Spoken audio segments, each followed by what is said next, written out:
OpCats, as in what they are. We actually have one of the team captains with us today, regular on the show. So much to talk about around Quantum Cats. What the heck is an OpCat? How do you get a allow list? Why are there team captains? What do they do?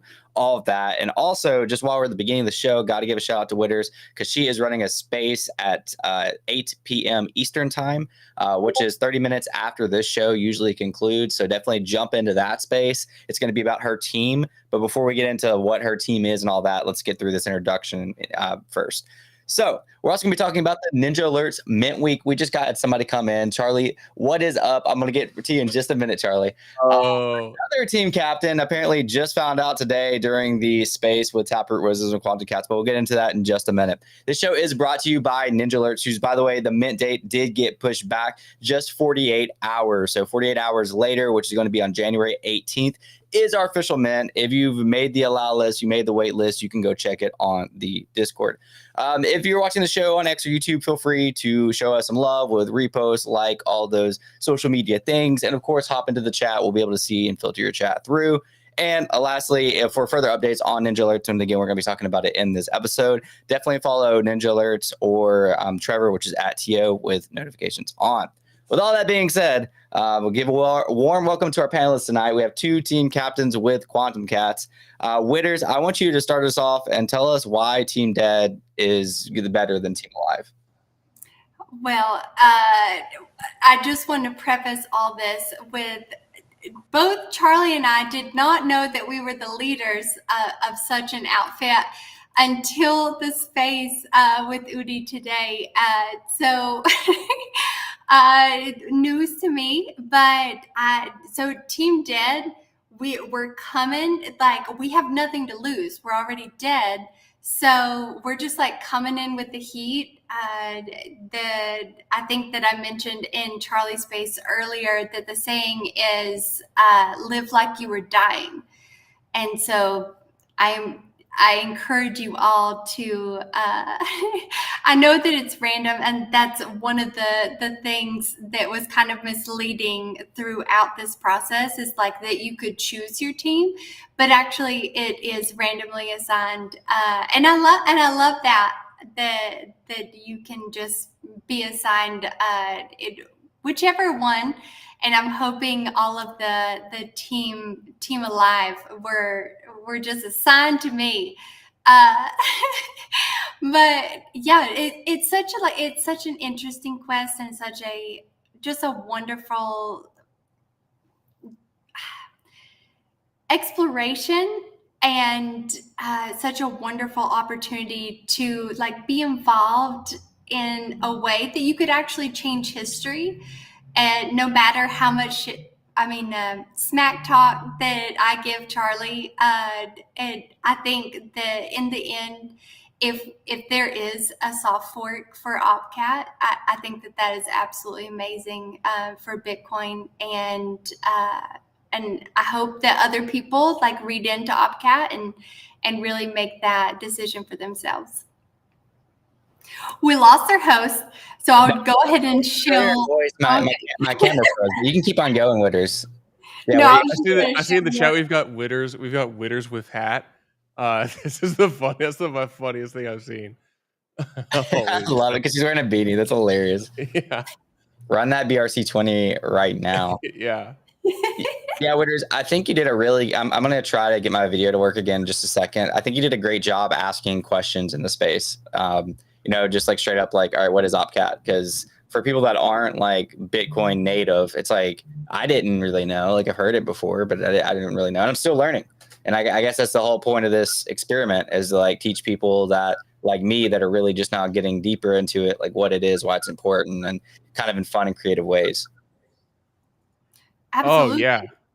I mean, so I think I'll say this about like what is OpCat, right? I understand at a high level what it is, but I mean, I think everyone would be surprised.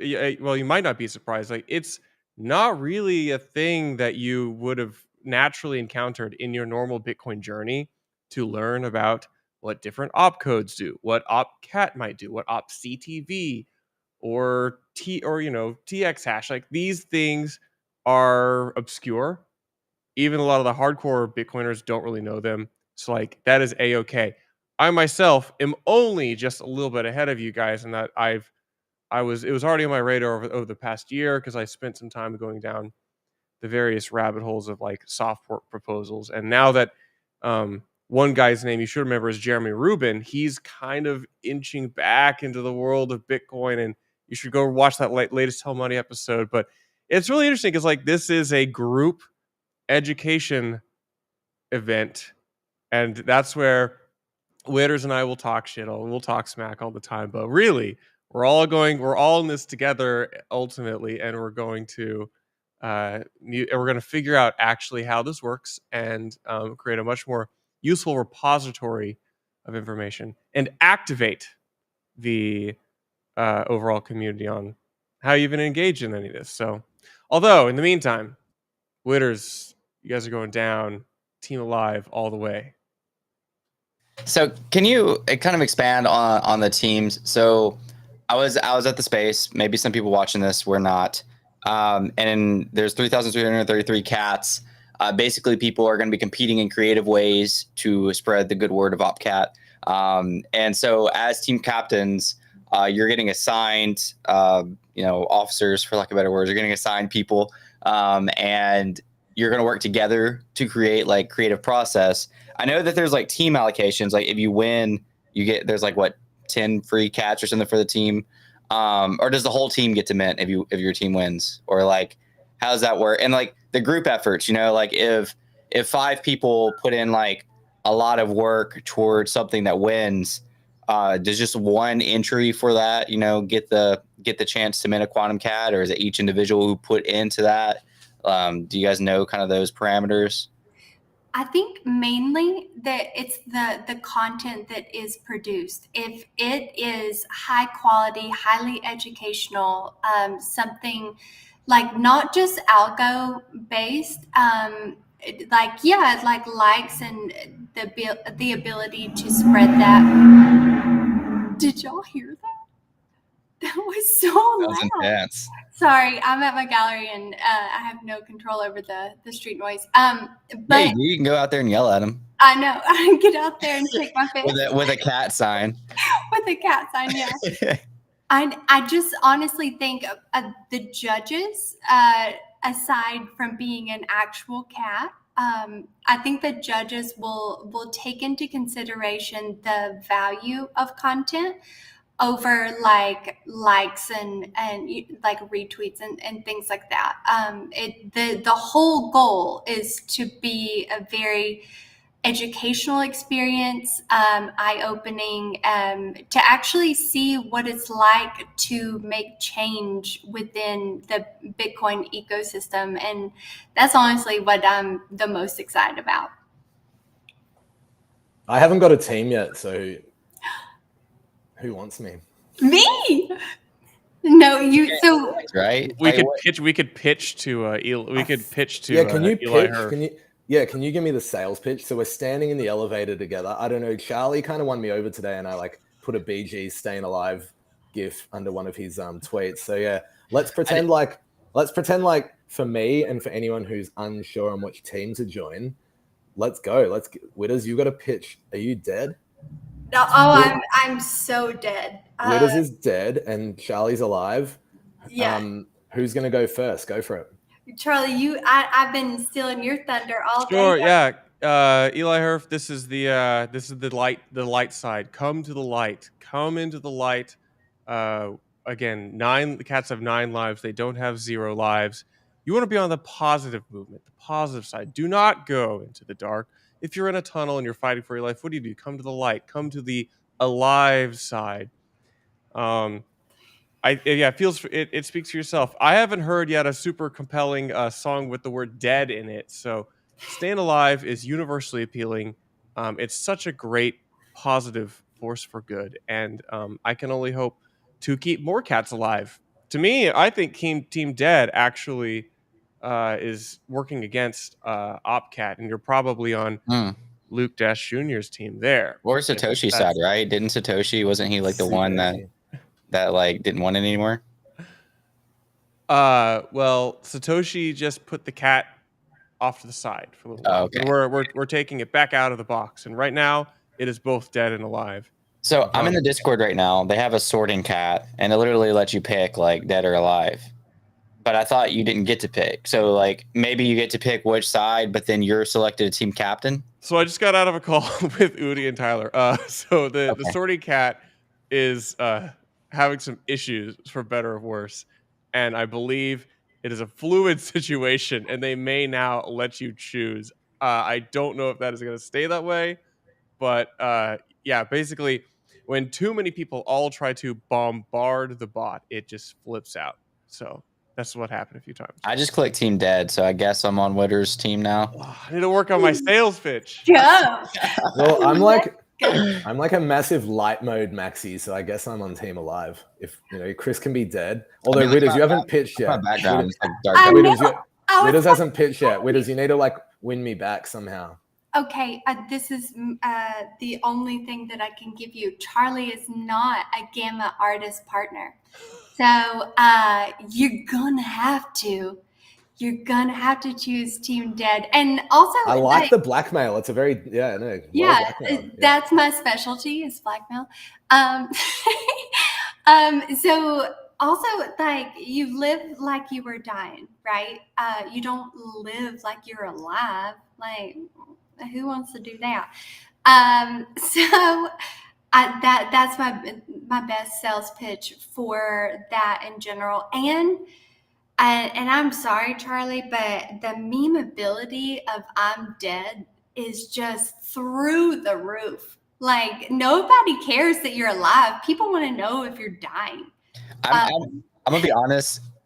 I don't know all the other captains. I just know like you guys, and then of course Elizabeth, Jan, and all that. And I don't know, the vibes I was getting was I feel like I would fit in more with.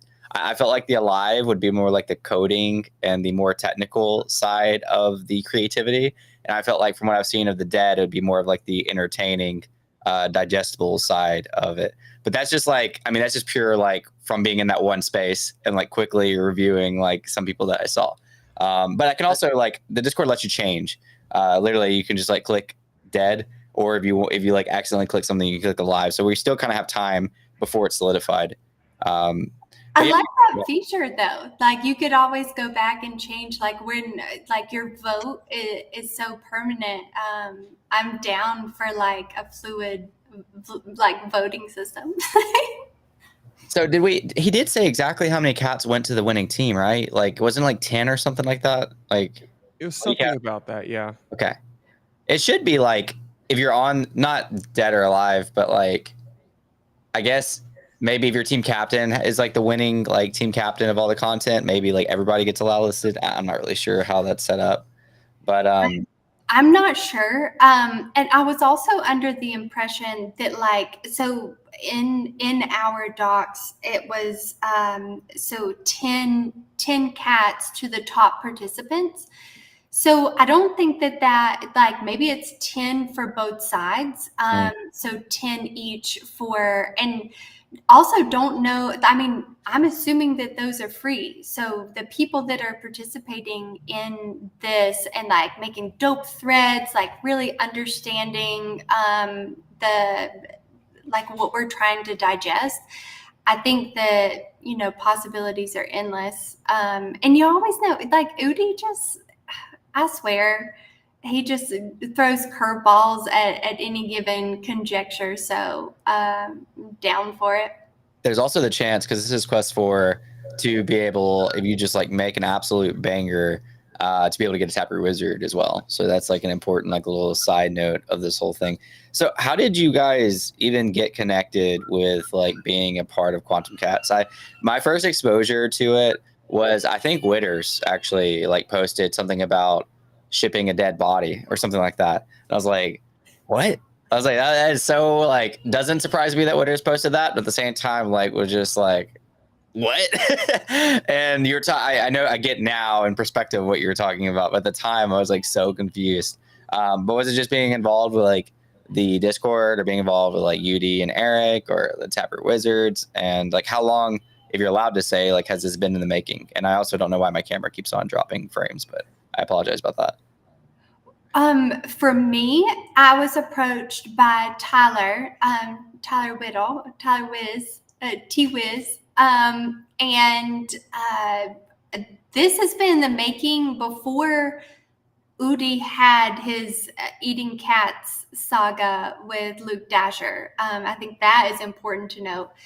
Wow. It kind of played into. He foresaw it. That's amazing. I feel like he just like looked up, like he typed in like who is eating cats or who has cats in their tweets that I could possibly, extend my narrative for. But yeah, so it was just like an organic reach out from the team. Charlie, I think, has been involved much longer than I have, though. Yeah, Ordinal Hub Luxor has done some work for Taproot Wizards off and on over the past year, so we're in regular communication. But then also just independently, I am enthusiastic about this type of thing, so I'm very aligned with like what they're trying to do. So I'm happy to be a part of helping make this happen. And yeah, so I would have, regardless of whether I were interested in getting a cat or a wizard or even at Ordinal Hub and Lux, I would in another life, I'm also grinding in the Discord trying to help out because I love this kind of stuff.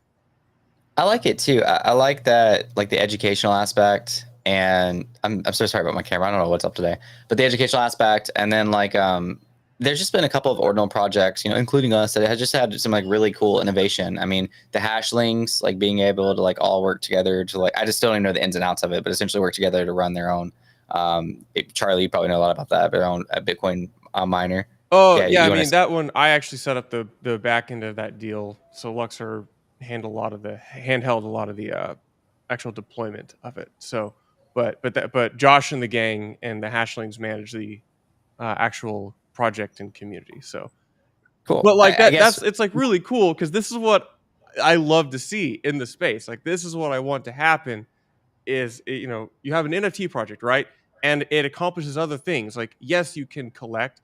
Yes, you can, and you can appreciate the arts. But like now we're seeing diversification. Now it's not this giant. It doesn't have to be just this speculative event. There's these communities which are accomplishing things like deploying hash rate, getting retail access to mining, activating a lot of people and educating on like obscure, complicated Bitcoin stuff, and like literally changing Bitcoin culture. That's the whole point, isn't that like? That's like why I'm here. Building yeah. dope ordinals galleries. That one's Exactly. pretty cool as Yeah. well. There's so many different things that are happening. Exactly. But it is true. I think like the projects like, and Udi's a master at it. He's a master at getting things to become viral, but with a message. And the whole Taproot Wizards thing, and getting, like people had heard of it who perhaps hadn't even heard of ordinals yet, or they were like, hold on a second, what's going here? And you got all these like, even like the far, we joke about them, but the Luke Dash Juniors of the world, that, or is that his name?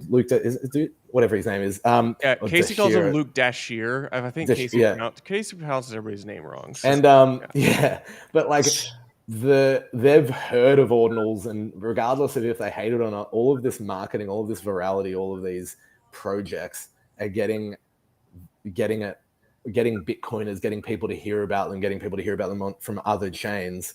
And that's been super healthy for Bitcoin. And then you're getting this educational content, you're getting people involved in mining, or you're getting people to understand the mempool, just for example. Like you're getting these people who've never, even if they're using, an Xverse wallet or a Leatherbot, they're learning bits about Bitcoin that they didn't know beforehand. And I think like all of that together has been super healthy.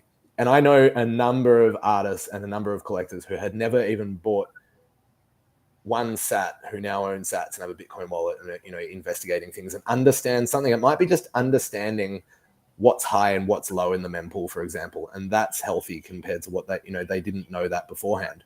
And I love to see that, and I think like that's just been one of the beautiful things, or I said more than one thing, but a number of the beautiful things that Ordinals has brought, as well as like culture and redefining what it is to be a Bitcoiner and hold Bitcoin and understand what's going on. And some of these projects, and Udi obviously has been like a master at it, have done a great job in regards to that.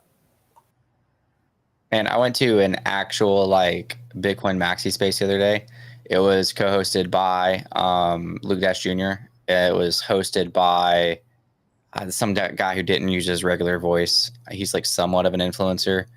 He used like a AI voice thing. And like I always thought that UD and others were like giving them a hard time or whatever. But like, dude, these guys were like, they were something. Like they were basically like, they were like 10 levels past like a UD level troll. They're like, we disagree so much with the morality of like ordinals and Web3 that like if you associate with them, like we're gonna block you from the space. That feeds it though. That feeds it. They're marketing it. I was like waiting for like a UD style person, but it was pretty much like just like me, you know. And some of the things they said were like it was very like better than mentality. Like it's kind of hard for me to say exactly, you know, what they were saying, but it was along the lines of like, I mean, just saying like really harsh language, like idiots. What I don't even remember exactly the words they were saying. And then like when they would actually talk about it, some of them would kind of know what they're talking about it, but others they would refer to it as spam. They would never say like Bitcoin ordinals; they say spam. But some of it was like ridiculous. Like some of it was like some guy asked, well, why do people even care to do it? And like the main host, the one who's like just trashing it the whole time, is like, I guess people just want the association with Bitcoin or something like that. And I was like, dude, that's like a terrible answer. Like if I don't know, you think you would like at least like understand something a little bit more if you trash it. And then you'd probably like this one, Eli. Another one was basically that they were just like trashing all the art, you know, on Bitcoin, saying, well, if they want provenance, why are they just throwing this trash on there? Which, like, sure, I mean, there's trash on there, but it's like, are you saying that like every, you know, single piece is trash? You know, why would people not want that provenance? And but that was Witters is going to be on there, and that is like high class art, so they can go where the sun don't shine. The interesting thing about that is that the whole Bitcoin philosophy of like that's not a word, philosophy of like being like a free market is they're going against their whole philosophy. Like that's what's kind of like shocking. And I know like we're like preaching to the converted here, but like, so it doesn't make a difference to us. It's just, we can kind of laugh at it, but everything that Ordinals has brought has actually been super healthy to Bitcoin, like more nodes, higher fee rates, more people buying Bitcoin. We're making the Bitcoin that they're putting in their cold wallets worth more, in my opinion. His response to that, and Charlie, I feel like you'd be good input on that, was essentially he disagrees that like because you're stress testing Bitcoin and the fees are higher and better for miners, he thinks that that's not worth the risk reward of the damage that ordinals are doing to the chain. So basically he's saying, yeah, I'm getting more money right now, but it's not worth you damaging and like polluting the chain with spam. It was along the lines of that. So it's interesting. I think it is a perfectly valid opinion to view the majority of inscriptions as spamming Bitcoin. I think that's a perfectly valid opinion.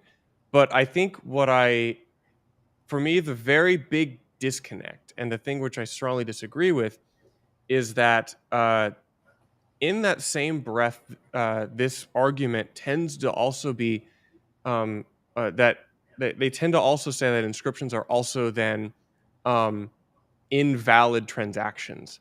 And this flies in the face of everything we know Bitcoin to be, which is a permissionless blockchain, a permissionless network.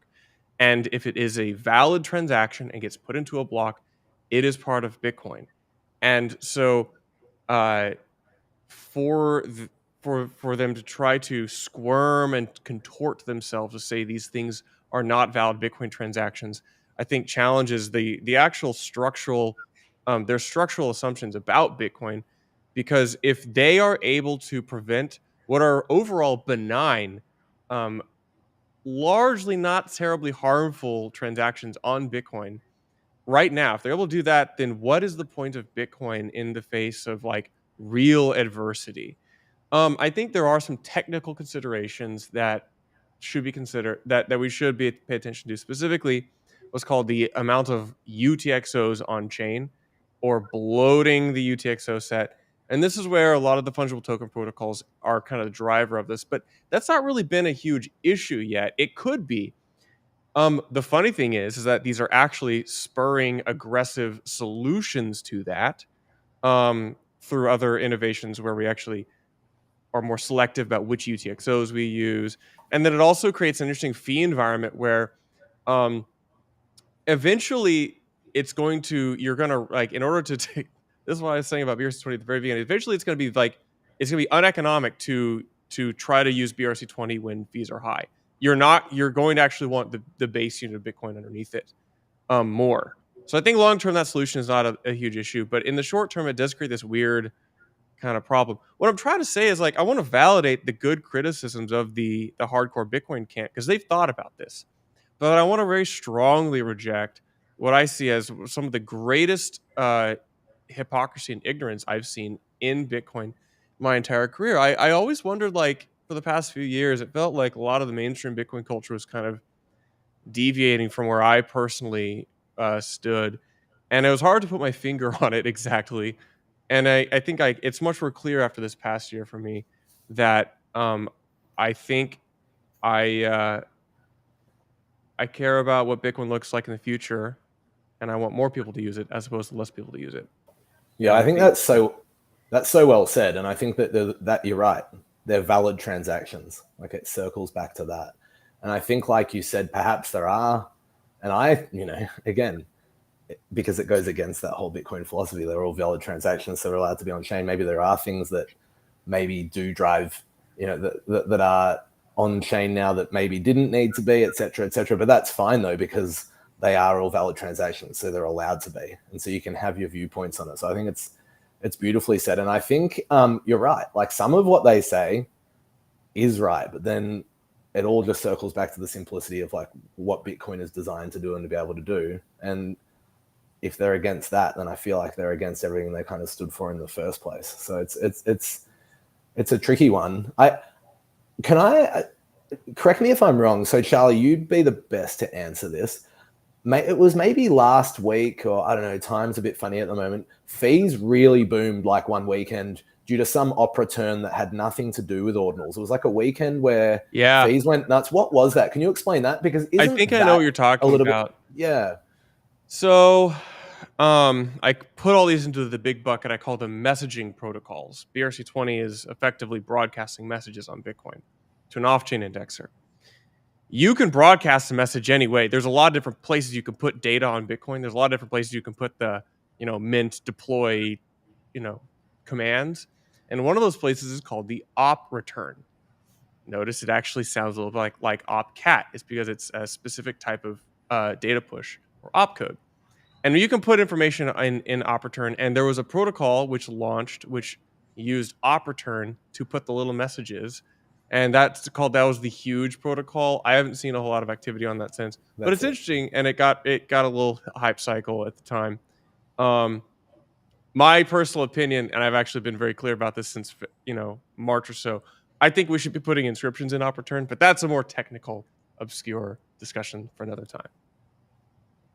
Oh, that's Charlie's hot take, right? I actually break from Casey. I'm like, I think they don't go on the witness data. They could, but we should also put inscriptions to op return. But that's Charlie's hot take for another day. I mean, I would love to spicy and alive. Yeah. So Charlie, would you is this a correct assumption that everything that is ordinal and or Bitcoin, like whatever you're doing with Bitcoin, is just UTXO management? I don't know entirely what you mean there, but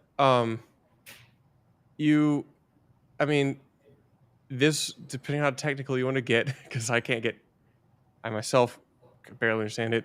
The way Bitcoin is sent from one place to another is through an unspent transaction output, as opposed to Ethereum where you send it. Actually, it's account based, whereas Bitcoin is UTXO based. So we take all the unspent transaction outputs, and then Bitcoin knows what UTXOs you have, and you really actually more like unlock these with your private key every time you send a transaction. It's like your private key unlocks all the UTXOs it has access to, and then sends them according to some kind of like unlocking script. Again, that's a little bit too technical even for me.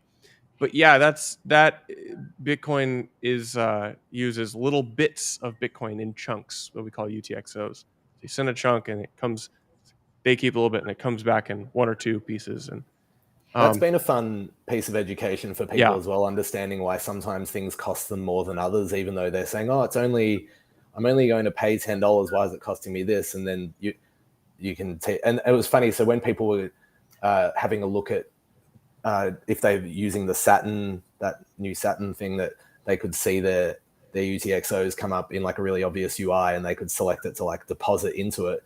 And some people were like, what is this? What is going on here? And it was like a nice kind of like visualization for people. And so to understand like inputs and the output and what they receive back, and why you need to consolidate sometimes if you need to, and why fees might cost more for a certain thing when you're going to spend certain amounts. So that's been fun to educate people on as well. And there's some, it's kind of like easy, like real life examples. Like I know that it's not everyone loves it. It's just like paying for things with change and then receiving certain things back. But it obviously doesn't affect fees in real life. But that's been kind of fun as well. But I know that was just like in addition to what you were just saying. Can I ask a question though, Charlie? I understand that it happens. Why is it more expensive to pay with more UTXOs? Like if I need to use 5 rather than 2, why does it cost more? Yeah, so each UTXO has like a base amount of data with it that says UTXO starts here and ends here, and then there's a couple other, I believe. God, this is Sci4 question. This is a question I would ask Sci4. Basically, he's so good at it. Is it the size of the data, like the data of the transaction? It's more data. Like it's more data. Okay. Yeah. That's the short version. Yeah. That's the simplest understanding of it. Yeah. Why? I'm trying to think of Sci4. Is it bad that I don't remember who that is? A-okay. Sci4. It is terrible that you don't know who that is. Chris. Sci4 is him. He sounds familiar. That's right. He's got a very deep voice. He'll hop on a Spaces sometimes. So he actually is on the other side of the wall here. We live next to each other. Bring him over.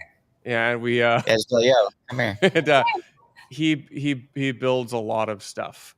A lot of stuff in the Ordinals ecosystem runs off of him. And that's cool. Sci4 and Zero as a unit are like actually unstoppable, I think. Yeah, we actually have a little, like, I call them a mafia here in Oklahoma. It's my wife runs the Xverse support. Sci runs everything in Ordinals.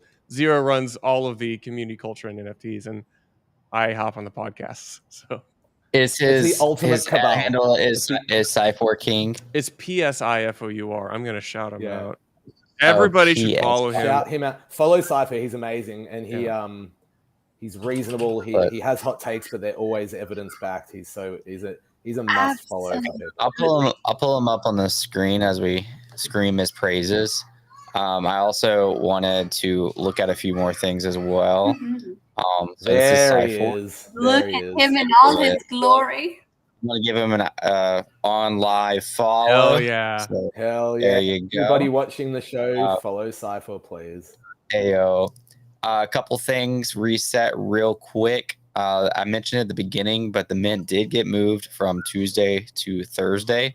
I actually made a video walking you through it. If you've never minted any Bitcoin Ordinals before, check that out. It's on our Ninja Alerts page, and Trevor reposted it.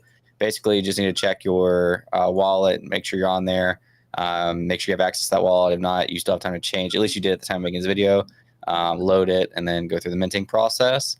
I don't think there's any other updates besides that. Just be following Trevor and Ninja Alerts for that. Super excited about this. Lots of behind the scenes.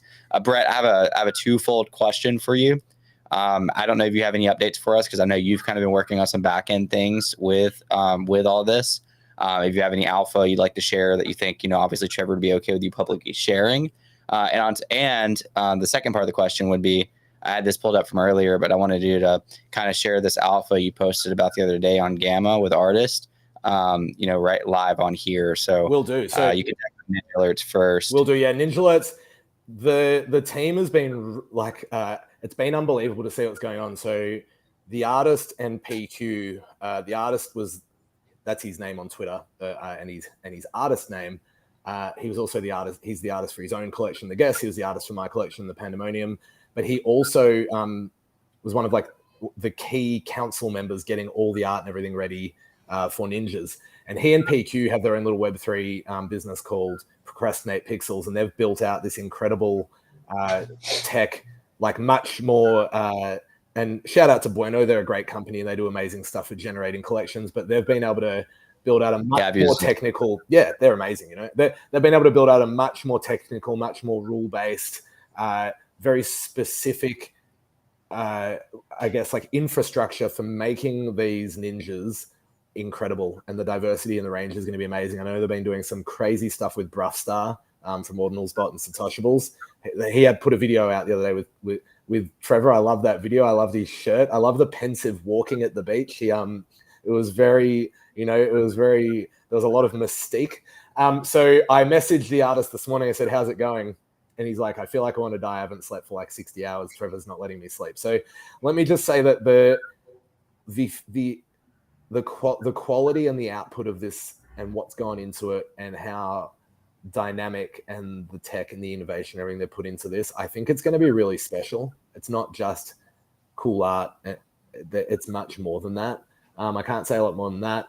In regards to the tweet I put out yesterday with the originals, so for our partner artists, Witters being one of them, when they inscribe an original, so they inscribe their high-res piece onto Bitcoin, and that's like the one of one. And then when they create prints, the prints are recursive additions, so it's code that points back to the original that then renders as prints, like additions. And the reason why we called it prints was for a number of reasons, but you know, TLDR is a little bit like IRL. There's like the physical oil painting, perhaps. That's like the one of one, the original. And then, you know, the artist might sell prints of that artwork, and that's very common. And so with the originals, that's like a collection of all of the one of ones that the partner artists have inscribed that have then used, you know, created the prints for. But then if the artist wants to, the artist can then, because obviously they hold their own original, they can list it directly, they can auction them, they might hold them and then, you know, decide to do something with them in the future. But all of the originals are in this collection. And sometimes, you know, they've just like listed them and haven't even announced it yet, just because artists sometimes aren't the best at, you know, getting the word out on Twitter. And so that you can find some amazing one of ones. You know, you can own like the Genesis piece for a lot of prints in there. So there's a lot that are unlisted, but there are a few, you know, dripping in that are listed now that the artists are actually realizing. It's funny. Some of them are like, "Oh wait, I can list this. I actually, you know, this is in my wallet. This is the original. This is the one of one." So that was like my little bit of alpha, because there's some cool stuff in there. And it's always worth keeping an eye on. And, you know, owning the print is great, but then imagine owning like the original one of one, like that's certainly the grail. And so, like I said, artists are doing different things with them. Some have just like given them away, which I think is very cool. Some have sold them, which is great. Some are auctioning them, which is cool. Some have said they might just send it to Satoshi's wallet, you know, to kind of make sure that it can never be distributed. So yeah, it's always worth keeping an eye on that. But I just love that concept that it's on chain, and then the additions or the prints are generated on chain as well. So the original is there. It's an inscription. It's an ordinal as well. Whereas, and again, like I said, like I don't ever like to say like one is better than the other. But when there's additions on other chains, on smart contract based chains, like the master copy doesn't really exist. Maybe they do then mint the master copy. That's like the one of one. They can call them the one of one. But with ordinals, it's a different mentality. And the one of one, the original, does exist, and it's on chain. You can tell like the file is bigger. Everything about it is different. It's inscribed first. Like all of the evidence is on chain. And I just think that that's super cool. And the originals is a great place to sort of have a browse through, whether you want to buy or not, just to kind of be like, hey, wow, I didn't know that existed. That artist is cool. I might go check out their prints because I can afford their print, not their one of one. So it's a really nice little gallery of the partner artists and all of the one of ones that exist in there. So from an artist perspective, Yeah. that to me, so like with my print, that will actually, for the sequence of events that is happening, my very first inscription ever, and I've been in Ordinal since February of last year. It's like my first inscription will be the parent, or the first inscription for the prints. And like artist perspective, like you can keep that as like your time capsule. It depends on the artist specifically. You can keep that as a time capsule of just like what you've done, or you can make that available to your collectors. And if you have a large collector base, they're gonna want that initial inscription, right? They want the original, and so the originals collection, Brett, like that's a wonderful way. It's kind of like an exhibition of all of the prints that have come forth, and like we saw this week with Sotheby's and the interest in getting ordinals just in general. I think in retrospect, being able to collect no matter what that artist does in the future, because all we want to do is make more art.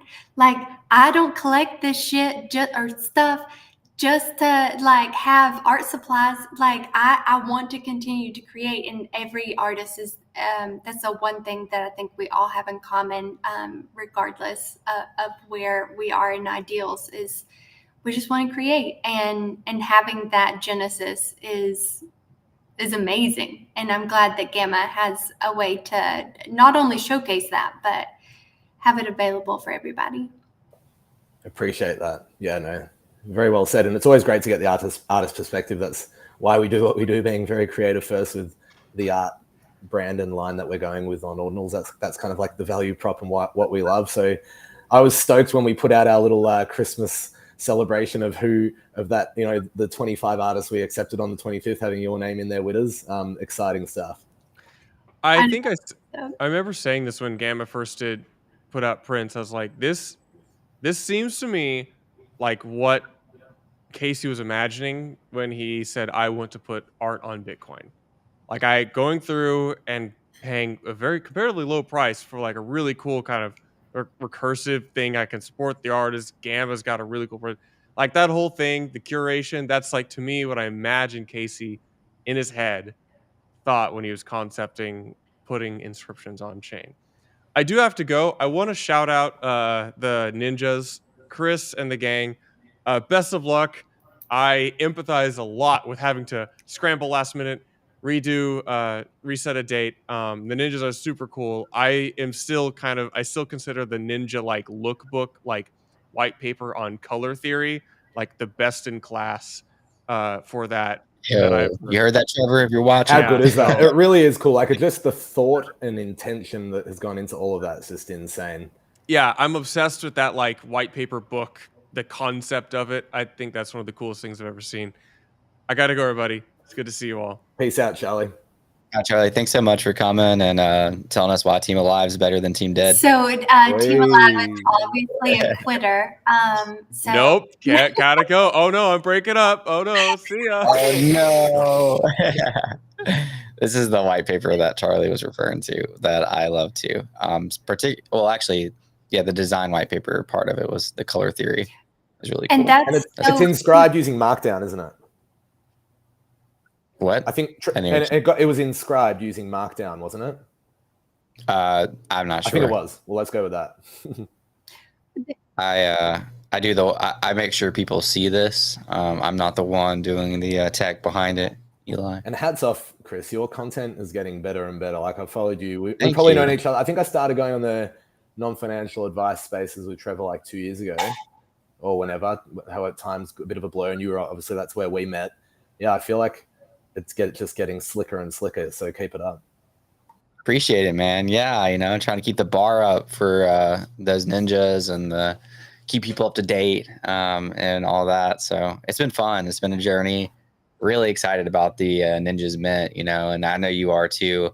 It's just, you know, so much time and effort and like meticulousness. And, you know, I wanted Trevor, I always say this all the time. I wanted Trevor to launch like a year ago. One of those like launch first, do later, which, you know, in hindsight wouldn't have been the best way, especially right now, the way the market is.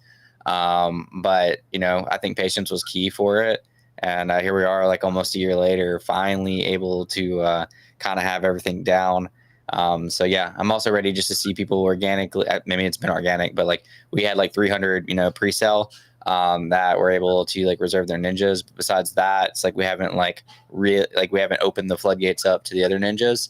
So I'm ready to see more ninja PFPs, more ninjas creating, doing threads, doing hosting spaces, all that. So yeah, I'm just super excited.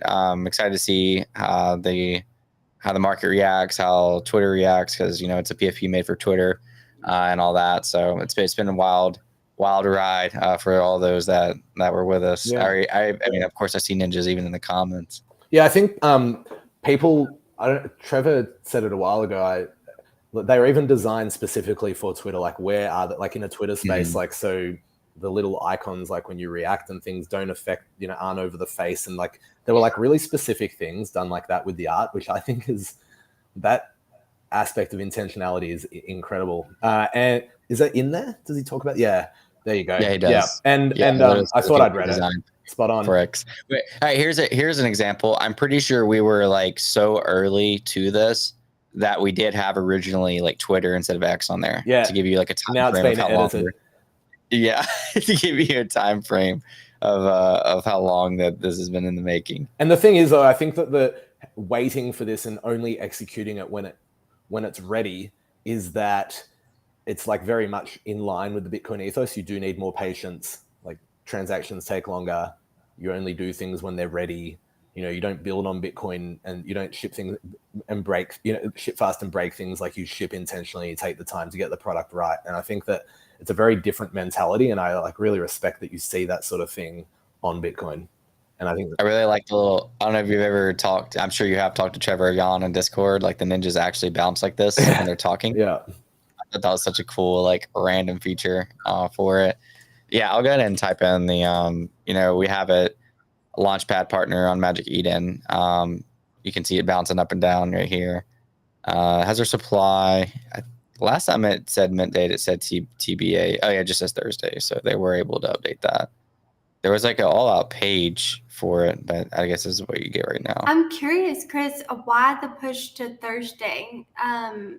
What made that a change? Yeah, honestly, and again, my camera keeps freezing. I am not sure why it's doing this tonight. It's not wanting to cooperate with me. Yeah, honestly, Eli would probably be a better person to ask. I found out like the night before, and to my knowledge, there's just some things that didn't like. Talking about artists and art, there were some last minute things that didn't come out to be perfect, and they wanted it to be perfect because there's so much going into this launch, and so they ended up just having to push it back 48 hours. I don't know, Eli, if details that you could share. I think it's mainly about like executing it to the nth degree and ensuring that in the 1500 ninjas that the variability is huge and like things are nice and equally distributed, and that there's like very obvious and clear and cut sort of like mint phases that work and everything goes out where it's meant to go out, and that it all comes together because it's using a lot of recursive code perfectly. So that's like the surface level. And I would imagine Tio is a perfectionist in yeah, you could say exactly the mint experience. And if there was something amiss, I would imagine that he would just, make sure that is absolutely buttoned up before. You should have seen the when we were. Oh, sorry, Chris. Go on. I was gonna say, like Eli was saying that he's liked my content more lately. It's honestly been really good working with Trevor at BFF, Bitcoin Frontier Fund, and Ninja Alerts, because he's very meticulous when it comes to detail. Not so much like he cares like that my editing is like top tier, but he does notice little things. So like, being very meticulous on like, did I say, and spelling, of course, did I say Bitcoin Ordinal or did I say Bitcoin Ordinals? And whereas like in my own content, I might brush that off. Like, they get the point. Trevor is very meticulous when it comes to that type of stuff. And then the same thing with like, I recap and write the newsletters and all that, which again, that's important. Like obviously spelling and hey, Chris, can I interrupt? Did you send the email? Because I messaged Trevor and I got the email and it said, you got whitelist, not you've got whitelist. And I'm like, dude, did you send that email out? I'm like, he's like, it's cool. Just meme it into existence. So now we all need to Yeah. tweet, you got whitelist, or are you on the whitelist? Yeah. So it's all good. So sometimes it slips through the cracks, but no, I know what you mean. He's very meticulous, and like when we were designing you got whitelist, I love it.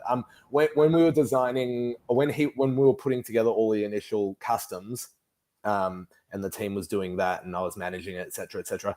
The documentation just to get the customs right was extremely detailed. And then so that's 300, which means that then there's another 1200, but he wants them, and the team wants them to all feel essentially like customs, like they all feel like one of ones within themselves, even though naturally given traits distribution they'll be ranking and whatnot, but aesthetically, you know, each ninja will be very recognizable. I know Trevor really wants and Boozy obviously wants people to be, and that's like what PFPs do, right? Like your digital identity. You see the PFP and you go, that's Witters, or that's Chris, or that's, you know, Brett, or Eli, or whatever you want to call me. You know, your PFP becomes, it identifies you. Whereas you see some other PFPs, and they are great. I don't want to knock them, but like sometimes you're like, it might look so similar to another one. It's just like the background's a different color or something like that. He wants them all to be very unique. Someone's writing a whole bunch of stuff. Hi there. Yeah, I don't know. Yeah, I think that was very key as well. So all 1500, and that's why the artists in PQ have built in terms of the engine for the gen is just so cool. Yeah, the distribution is probably the most fair distribution I've ever seen, because like there wasn't any like favors, because like Trevor has a lot of zero. Friends, yeah, and, yeah. Lots of people. I mean, even like at the beginning, I was like kind of laughing because there was somebody like pretty core to our team, not ninjas, but like our other, and they're asking about it, and he's like, "Yeah, make a pizza video," and I like kind of like cackled or whatever. But yeah, so I'm very interested to see how that plays out, because there's only, I mean, it's extremely limited how many fair mints to this degree. I don't think there's been any as meticulous as Ninja Alerts, and I've been involved with the space for a long time. The closest one I can think of was, I don't even remember the name of it. They basically like one by one audited for bots, kind of similar, and it was on ETH. Witters, I feel like you're involved to some capacity. I think it had to do with art as well. But yeah, there's only a handful that I know, because giveaways aren't as fair either, because there's people bought them. Of course, they use different wallets, and it's hard to tell. So being able to, you know, go through 10,000 Twitter profiles and match the profiles to the submissions and go from that, I'm very interested to see how that plays out as well. It's just very different, man. Like there's a lot of innovation going on with our launch this week. I'm really excited to see, you know, how it goes and how the market reacts. Well, You're muted, Witters. Yeah. We just left her speechless, man. I'm sorry. To leave Witters speechless is like, it's hard to do, man. Yeah, it's hard to do. No, I honestly think that it'll be wild. The ninja, just seeing the perspective of like why Boozy created the color theory, all of the things that Brevstar did, that is integrated into something so rudimentary that is Bitcoin and Bitcoin Ordinals, when you don't have a lot of allow room, and being able to be innovative and make something cool that only us dweebs really enjoy.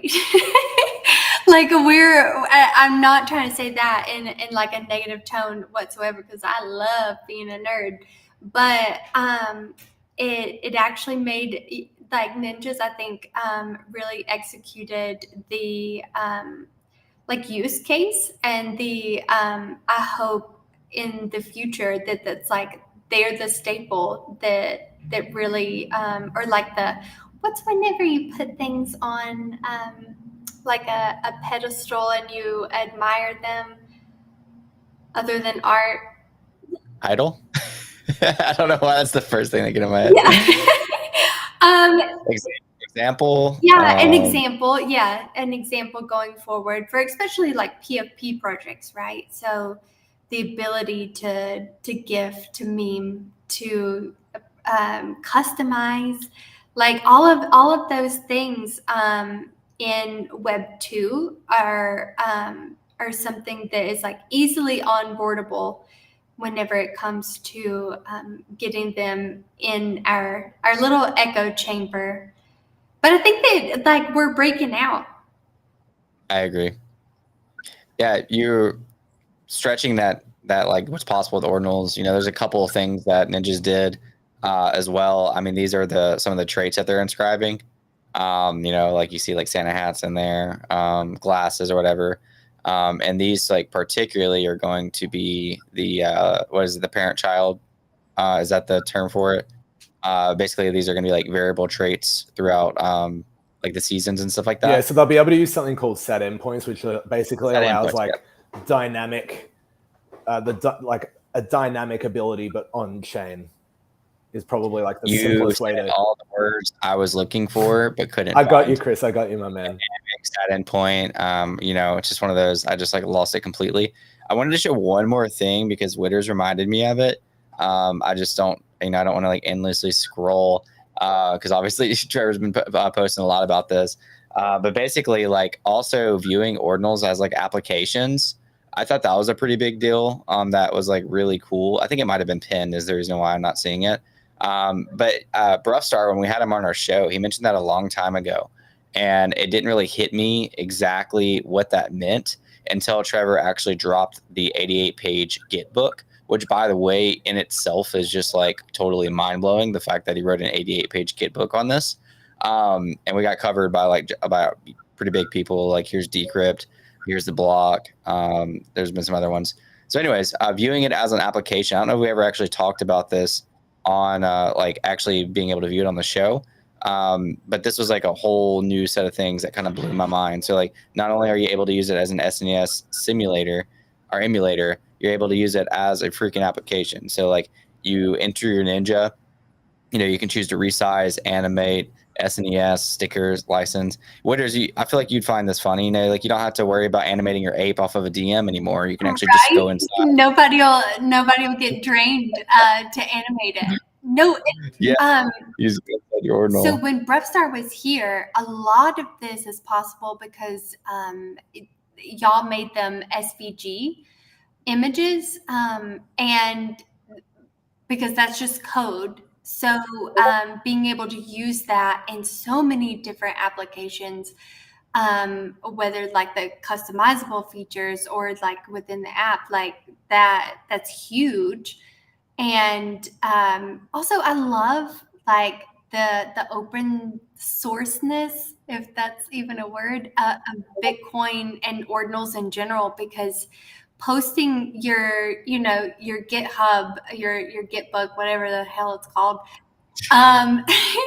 posting that like in ETH would never happen. But on with ordinals and on Bitcoin, everyone is very much very helpful, and they just want to create on the same way that the bigger projects like Ninjas have created, and it's dope to see that and everybody working together.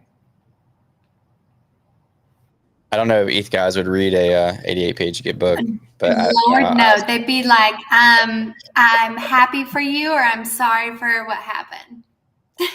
Yeah, insert that meme. They does anyone in Web3 read that? Like, I know about 2% of people who would, like, including. No, but it's pretty organized. No, of course. So my camera completely tapped out. We're almost at the end of the hour, anyways. Good, but yeah, do you know what, Chris? We like your PFP. It's all good. We like seeing you, but we like your PFP. I know. Yeah, this is actually Ken's. Is the funny part. I no, just that's like not yours. adopted I was going, what's going on there? That is.